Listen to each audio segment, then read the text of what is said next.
Sankonyane mpanifo ye Kwaku bombing say won ye ready ye crowd papa de train 2023 Easter dedie no sabre ya oba pani wo nya ne ba bie kra na wo ma crowd na chie kra no wo ma ye crowd so wo mbedi ahoho eni kromafo nyina Adom TV etwaso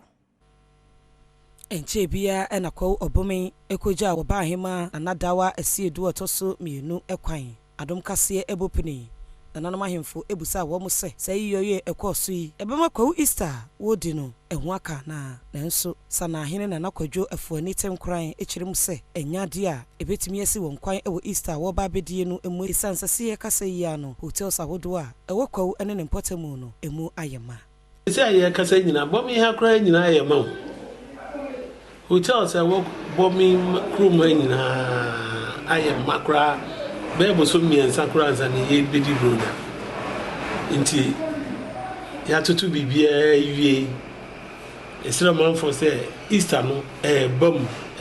paso pa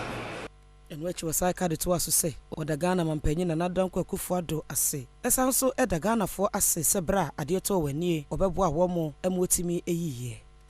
edo mampanyi na adodan Kwaku fuado ase ono so bae ebe kan ye ho eme ye oba hima yi no fefefe mampani dada John Damani Mahama so tu ni nkrofo ema woni beboae afi yeda ko mai ahimfu nyara onyara ase ni krakra na ahimfu bi so eni Adom Kasee ehwetwe enkomo ede nhihye bia oni multimedia adwumayiko no eka abomu a obomo Kwaku Easter fashe obema no aye krabehwe Adomfo TV for no arrange football match now we new astroturf so Easter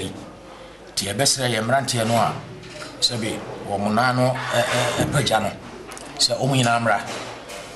organization Adomfo no no sonko kra ye sonko no na omudi bebe bie astroturf no ano ti ebesere so bia mo den